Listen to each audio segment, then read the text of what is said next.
Hola jóvenes, soy el profesor Héctor Rojas Ávila del curso de Geografía. El tema que vamos a desarrollar el día de hoy está dirigido para los estudiantes que están postulando a las universidades como San Marcos, la UNI, Villarreal, Callao, entre otras. Y el tema tiene que ver, jóvenes, con esta parte del territorio nacional. Viene a ser el lado occidental del país, el cual corresponde a la costa peruana. ¿Qué es lo que vamos a ver dentro de la costa peruana? Vamos a ver las diferentes formas de relieve que encontramos en ello.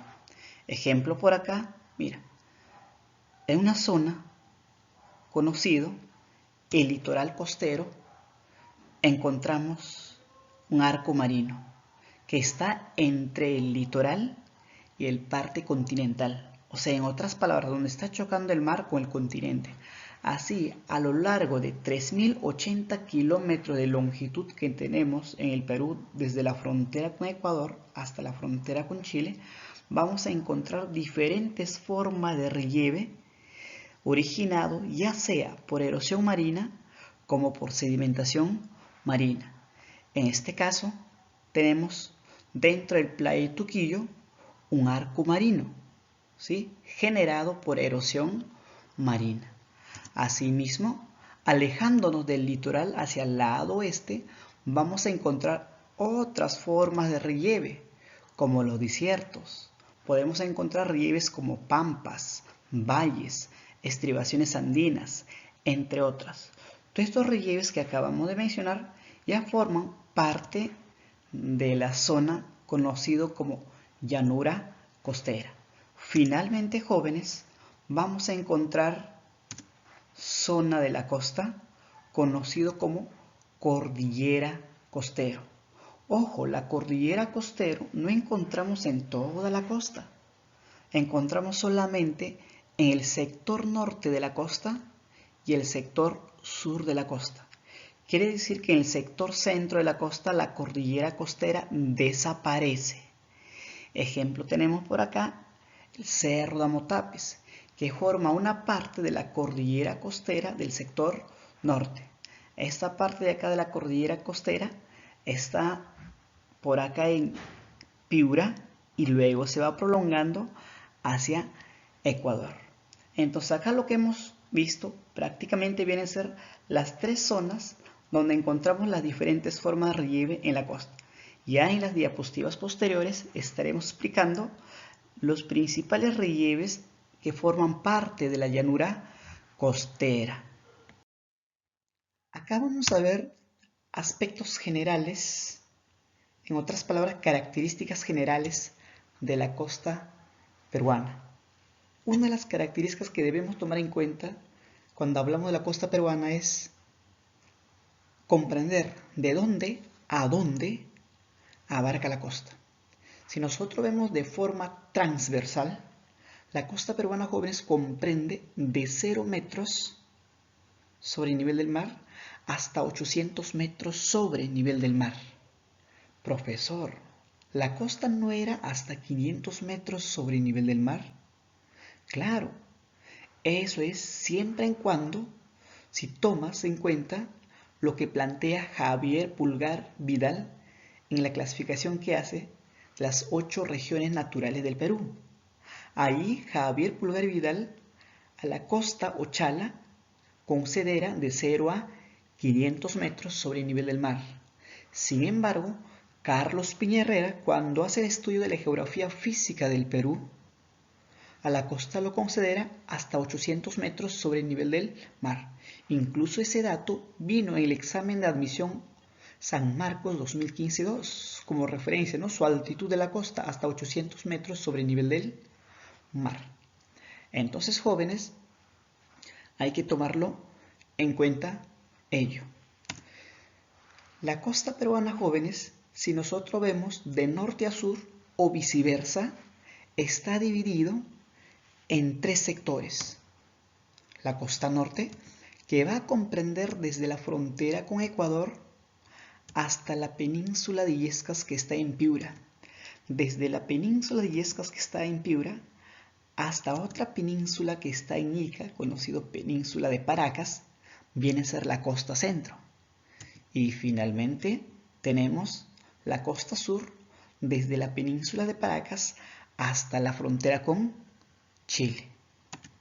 Profesor, ¿qué más? Mira, una de las características generales de la costa es que toda esta área viene a ser un lugar árido, seco, desértico.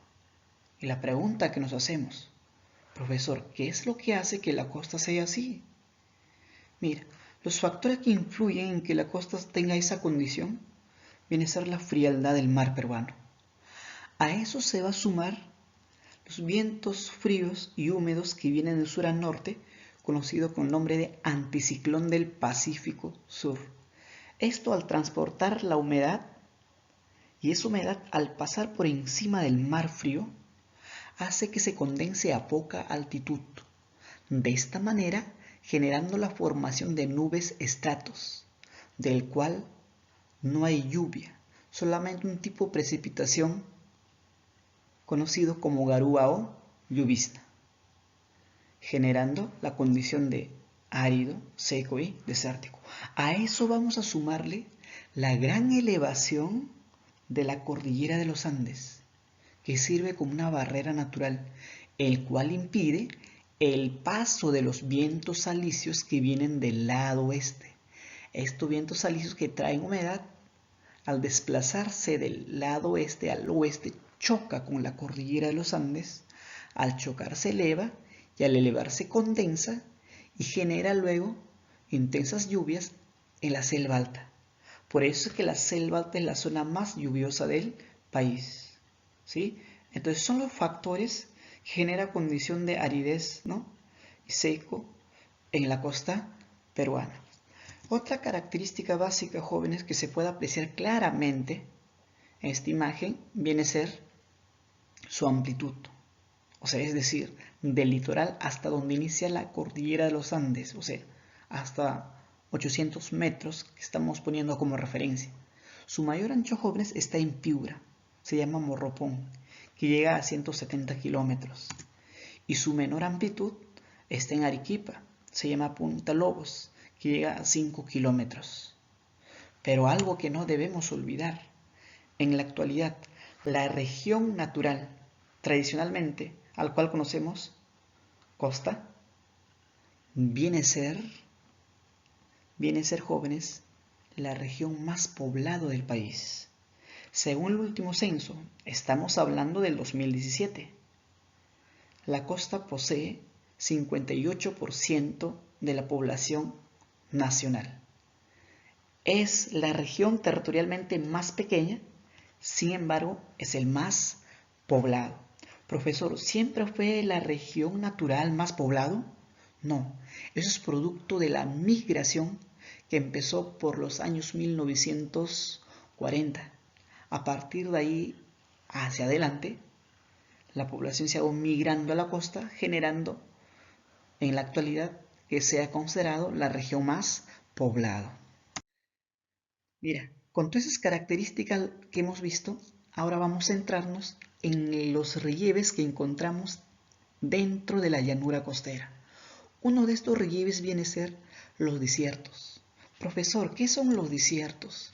Como se puede apreciar acá, mira, son lugares donde encontramos montículos de arena. Eso quiere decir que los desiertos son áreas cubiertas de arena y partícula rocosa. ¿Y cómo así se ha generado eso, profesor? Su origen está relacionado con sedimentación de acción marina y eólica, principalmente por acción eólica, por acción del viento, en otras palabras. Eso lo podemos apreciar acá, mira. Esto viene a ser una duna. Una duna viene a ser montículo de arena, ¿sí?, generado por acción del viento. Y encontramos en los desiertos. Por eso se dicen formación de médanos y dunas en los desiertos. Esto es una duna de tipo Barján. Las dunas de tipo Barján se caracterizan por tener dos cuernos.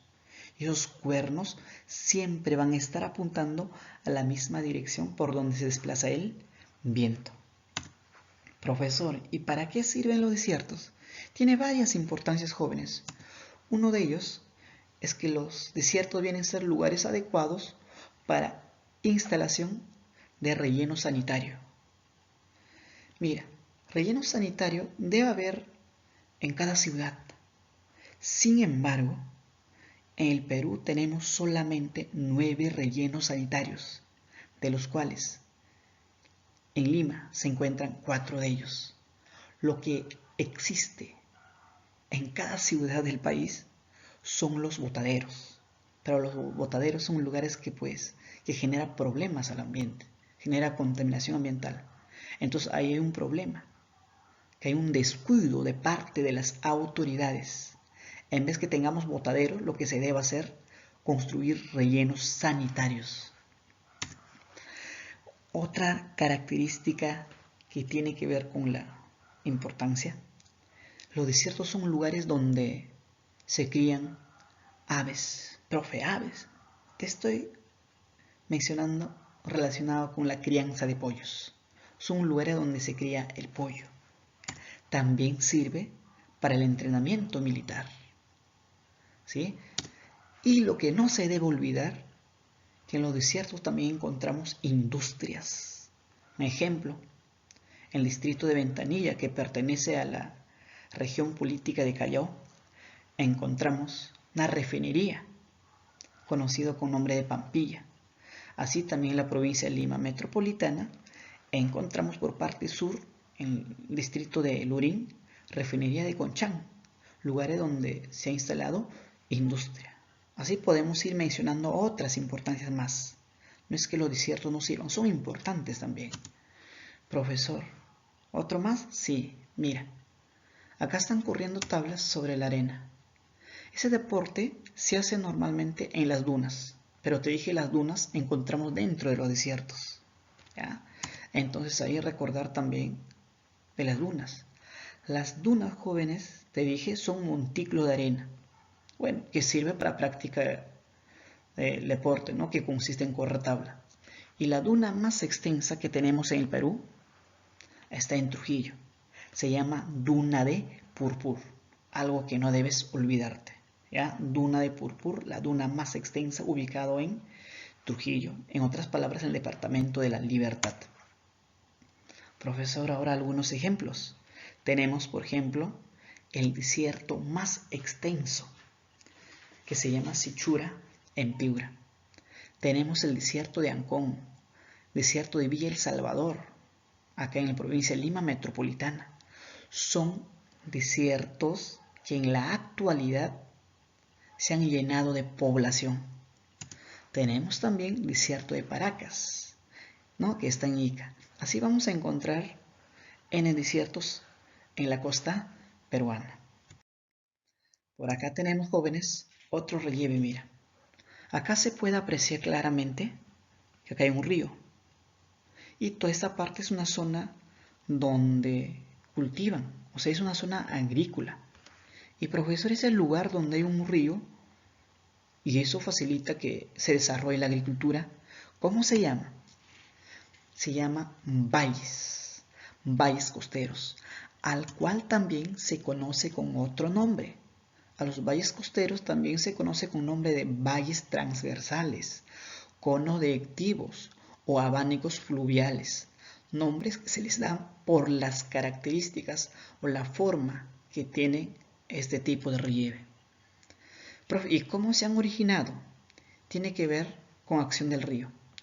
El río, al desplazarse de la parte más alta de la región andina de la cordillera hacia el Océano Pacífico, en su curso alto erosiona todo ese material al transportar en su curso medio y finalmente en el curso bajo lo va depositando, ya que en el curso bajo el relieve se va haciendo casi llano. Entonces todo ese material transportado del curso alto lo deposita, lo acumula en el curso bajo. Por eso cuando te dicen origen, se dice, ¿no? Se ha formado por sedimentación fluvial. Ojo, la palabra sedimentación lo podrían cambiar por otro término como agradación o depositación, pero generado por acción del río, sedimentación fluvial. Profe, ¿y es importante? Por supuesto que sí. Son lugares muy importantes porque posee suelo fértil. Y eso quiere decir que los valles se van a convertir en zonas agrícolas. Pero el tipo de agricultura que se desarrolla en los valles, jóvenes, es destinado la mayor parte para la exportación. Por eso hablamos de una agricultura de tipo intensiva. Intensiva cuando la mayor parte de producción es destinada para la exportación. Claro, también tiene otras características que vamos a ver cuando lleguemos al tema de actividades económicas. Pregunta que vino en el examen de San Marcos en 2018-1. ¿Qué tipo de suelo poseían los valles? El tipo de suelo de los valles jóvenes viene a ser fluviosólico o fluviosoles. Pregunta de San Marcos, hay que tomarlo en cuenta. Profe, algunos ejemplos de los valles. Tenemos el Valle de Majes, como se puede apreciar acá en la imagen. Es el valle más extenso donde se cultiva bastante lo que es la cebolla, ajos, el arroz y otros productos más. Valle de Chicama, en La Libertad, donde se cultiva bastante caña de azúcar. Y eso hace que ahí existan también industrias azucareras, como Casagrande, Cartavio, ¿sí? Considerado como valle más azucarero. Tenemos Valle de Jequetepeque, que está en La Libertad, considerado como el valle más arrocero. Tenemos el Valle de Rímac, acá en Lima metropolitana. Es el valle más poblado. Ojo, hay que tener en cuenta, la importancia de los valles no es que se llene de población, es para el desarrollo de la agricultura. Sin embargo, los valles costeros, cada vez por el crecimiento de la población, ha ido perdiendo esas tierras. Lo que era para agricultura ha sido reemplazado por el establecimiento de la población. Obviamente se está haciendo un mal uso, ¿no?, de los valles, porque la importancia es para la agricultura. Sin embargo, por falta de una buena planificación, organización del espacio geográfico, en otras palabras, por falta de hacer el ordenamiento territorial, se está generando un problema en reducir esos suelos de cultivo. Y eso es lo que ha pasado en el valle del río Rímac. Así, jóvenes, a lo largo de la costa vamos a encontrar 53 valles transversales. Profesor, ¿y cómo me doy cuenta que hay 53 valles? Fácil. En el vertiente occidental, jóvenes, tenemos 53 ríos. En otras palabras, ríos que vienen desde la cordillera hacia el Océano Pacífico. Y cada valle encontramos donde hay un río. Por ahí lo relacionamos. Muy bien, jóvenes. Tenemos por acá otro relieve más. Profe, veo mar, una parte de costa y la otra parte de región andina. Sí, excelente. Luego vamos a explicar por qué así, mira. Fíjate en la parte donde los ríos están llegando al Océano Pacífico. Acá hay espacios entre ríos. Esos lugares que están entre ríos vienen a ser denominados pampas. Las pampas son relieves costeros que se han originado, jóvenes, por sedimentación del material aluvial. Y cuando te digo sedimentación del material aluvial, me estoy refiriendo que hay tierra depositado por acción del río, acción fluvial. O sea, ¿pero igual que valle? No. Las pampas son antiguos valles. O sea, antes era un valle, con el pasar del tiempo el río se ha secado. También en su origen interviene la sedimentación eólica, o sea, por acción del viento. Y a eso se va a sumar la sedimentación generada por acción de la lluvia. Se llama sedimentación pluvial. Por lo tanto, como se ha originado tanto por sedimentación fluvial, eólica y pluvial, de manera general lo vamos a considerar que las pampas tienen origen por sedimentación o depositación del material aluvial. Profe, ¿y para qué sirven? Posee tierra fértil, jóvenes. Por lo tanto, sirve para el desarrollo de la agricultura. Tiene suelo fértil. Por lo tanto, se puede sembrar ahí, o sea, tiene potencial agrícola. Pero hay un problema. Profe, ¿problema? Sí, problema. Profe, ¿cuál es ese problema? O O sea, si tú quieres ampliar tu frontera agrícola, o sea, quiere decir, tú sembrabas normalmente donde hay agua, que eran los valles, ahora quieres seguir sembrando más. ¿En dónde tienes suelo fértil? En las pampas. Pero en las pampas no hay agua. Entonces, para sembrar en las pampas, ¿qué hay que hacer?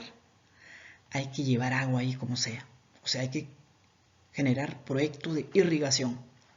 Y de esa manera se han desarrollado varios proyectos de irrigación. Uno de ellos, Proyecto Olmos, que está en Lambayeque, que traen agua desde el vertiente oriental hacia el vertiente occidental. Tenemos otro proyecto, Chavimochic, que está en La Libertad. Llevan agua del río Santa, que está en Ancash, hasta La Libertad hacia norte, para irrigar el pampa de Chau, Virú, Moche, Chicama. ¿Dónde se encuentran? En La Libertad. Tenemos también proyecto de irrigación de Chinecas, que se encuentra en Ancash.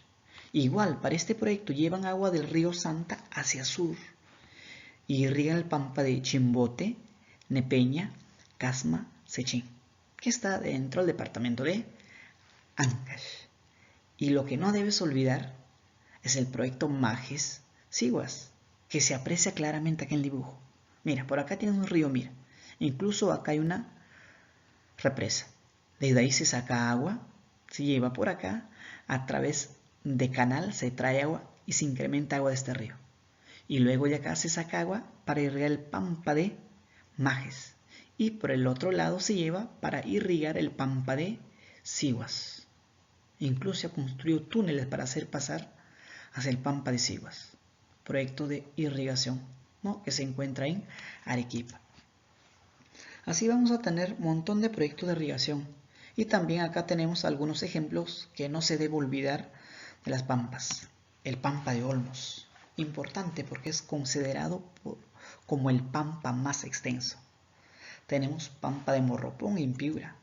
Tenemos pampa de Majes, Siguas, La Joya, ubicados en Arequipa. Por acá tenemos otro relieve más. Mira, claramente se puede apreciar acá en la imagen, mira, el mar, de ahí de la orilla en una especie de acantilado, una parte del terreno que se ha levantado, llano, otro que se ha levantado por acá, llano, así mira. A todo esto se llama terrazas marinas. Y cuando te hablan de terrazas marinas, fácil te acuerdas, se están refiriendo a los tablazos. Ojo, también hay terrazas fluviales generadas por acción del río. En cambio acá no, estamos hablando de terrazas marinas. ¿Sí? Terraza marina viene a ser tablazos. Pregunta también que vino en 2016-2, definición de los tablazos en San Marcos, ¿no? Lo definieron como lento levantamiento. Lo que pasa a las terrazas marinas son lugares que están en proceso de levantamiento, no es que se hayan quedado ahí. Eso quiere decir que su origen está relacionado con fuerza endógena, en otras palabras, con fuerzas internas, exactamente generado por el movimiento epirogénico, ¿ya? Movimiento epirogénico, proceso de levantamiento. Muy bien, y profe, ¿sirve para algo? Son muy importantes los tablazos. ¿Por qué, profesor? Mira, acá se puede apreciar claramente con estas maquinarias que están bombeando el petróleo del subsuelo. Ese petróleo que lo extraen va a ser utilizado como combustible fósil. Profesor, ¿combustible fósil? Sí, nos referimos con petróleo y gas. O sea, se va a emplear, se extraen hidrocarburos, en otras palabras, petróleo y gas. Eso es la importancia. Profesor, ejemplo, tenemos algunos tablazos, ¿sí? Por ejemplo, uno de los tablazos más conocidos en la costa peruana es el tablazo de Máncora, que está en Piura. ¿Por qué es más conocido el tablazo de Máncora? Es considerado como el tablazo más alto y antiguo. Profe, ¿cómo diferencia? Ojo, fácil, pues jóvenes. Más alto, que se ha levantado más. Más antiguo, fácilmente te das cuenta. Si es el más alto, es el más antiguo, porque los tablazos están en proceso de levantamiento. O si no, el tablazo que está más retirado de la orilla va a ser el más antiguo. Tenemos tablazos zorritos en Tumbes, de donde se extrae petróleo. Tenemos tablazo de Talara, Brea, Pariñas, Lobitos, Negritos, Los Órganos, que están en Piura. La mayoría de los tablazos se encuentran en Piura Jóvenes. Por eso si te preguntan, ¿en qué parte del país encontramos más tablazos? En la costa norte, siendo más exacto en el departamento de Piura. Por lo tanto, sería la zona en la costa que está más levantada. Pero también tenemos tablazos acá en la costa centro, en Lurín, ¿no? Es el tablazo más poblado. Tenemos otro tablazo por sector sur de la costa, el Gran Tablazo de Ica. Entonces, algunos ejemplos de los tablazos. Y no olvidarse de la importancia, extracción de hidrocarburos, petróleo y gas. Otro relieve de la llanura costera, jóvenes, es esto de acá. Profesor, ¿es Cerro San Cristóbal? Sí, pero en geografía no lo vamos a decir cerro, lo vamos a conocer con nombre de estribación andina. Estribación andina. Profesor, ¿qué son las estribaciones andinas? Son cadenas de montañas, de poca altitud obviamente, porque está en la costa. A eso normalmente lo conocen con nombre de cerros. Tenemos otro ejemplo, mira. Es el Morro Solar. Y justamente acá puedes apreciar en la parte más alta qué cantidad de torres o antenas. Y justamente, y eso lo que sirve o lo que facilita la comunicación, ya sea televisiva o radial o para teléfonos. Entonces, esa es la importancia de las estribaciones andinas para la construcción o instalación de antenas, ¿sí? Algo que no se debe olvidar. En la época de invierno, en algunas estribaciones andinas que están frente al mar, hay formación de ecosistemas. Y esos ecosistemas son conocidos con nombre de lomas costeras.